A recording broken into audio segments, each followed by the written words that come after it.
Allô? Allô, ma coach, je suis Hugo, sortez-moi de là. Ma chérie, tu enlèves le haut-parleur, tu enlèves le couteau, tu ouvres ton gosier. J'ai tout enlevé. Oui. Alors, moi, j'avais besoin de votre avis sur une situation qui me préoccupe. Je suis mariée depuis 1 an et demi. Oui. Et mon mari, il est formidable. Voilà, on s'est mariés. Le seul problème, c'est que j'ai jamais parlé en langue avec lui. On est sortis ensemble 5 ans avant le mariage. Mais rien ne change. Au départ, je me disais, c'est pas grave, ne pas parler en langue. En soi, ça me dérangeait pas. Parce que pour moi, c'était pas très important. C'est sa nature, c'est la personne qu'il est, qui était important pour moi. Mais plus le temps passe et plus ça commence à peser dans notre quotidien, surtout quand je parle avec mes copines et de savoir qu'elles sont assez épanouies dans leur couple. Alors, moi, je me suis toujours dit que peut-être parler en langue, c'est pas important. Il y a des choses plus importantes. C'est l'homme que je veux pour avoir des enfants avec et élever mes enfants. Mais côté langue, ça me préoccupe. Et depuis un petit moment, je suis... il y a un de mes collègues avec qui je parle beaucoup. On s'est même vu à la maison. Je l'ai invité. Des fois, je sors de voir. Je dis à mon mari que je vais voir d'autres copines. Je commence à mentir juste pour le voir, mais il s'est jamais rien passé. Et je sais que lui, je ne lui suis pas indifférente. Ça, je le sais. Mais là, je ne sais pas. Je sais pas. Je veux pas faire de bêtises. Je veux pas faire d'erreurs. Et ça commence à me préoccuper parce que j'ai personne avec qui en parler. Je veux pas forcer. Je peux pas en parler avec mes amis parce que directement, je sais que c'est dans le jugement. Et je peux pas lui en parler parce qu'après, il n'aura plus confiance en moi. Mon collègue, il sait que je suis mariée. Ton collègue, il est marié ou pas? Non, il n'est pas marié. Il n'est pas marié. Tu as quel âge, ma chérie? J'ai 30 ans. 30 ans, ok. Je vais récapituler.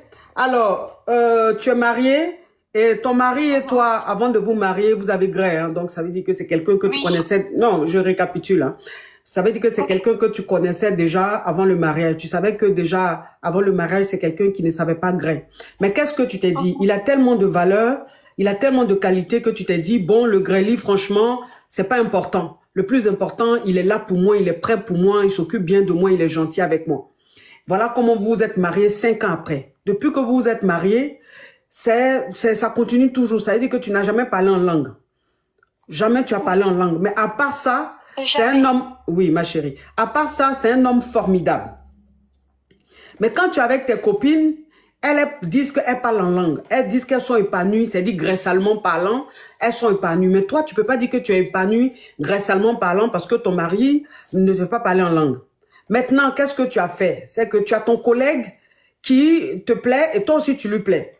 Donc, vous avez commencé à parler, mais vous parlez très régulièrement. Et à la maison, quand tu ne travailles pas, tu mens à ton mari, tu dis que tu vas voir tes copines, alors que tu vas retrouver ce collègue-là qui est célibataire. Donc, vous restez ensemble, vous causez et tout. Vous n'avez pas encore gré, mais il y a eu un peu un comportement un peu avant grêlis. Ok. Donc, toi, aujourd'hui, ce qui se passe, c'est que tu aimes ton mari, tu n'as pas envie de divorcer, tu es très épanoui dans ton foyer, mais tu as envie de parler en langue. Parce que depuis que vous êtes ensemble, ça va faire peut-être 6-7 ans, tu n'as jamais parlé en langue. Donc, tu as envie de savoir ce que c'est que parler en langue. C'est pour ça que tu as envie de gré avec ton collègue. Ok, c'est quoi ta question, ma chérie? Et du coup, la question, c'est que, est-ce qu'il faut rompre dans ce genre de situation si tu connais pas?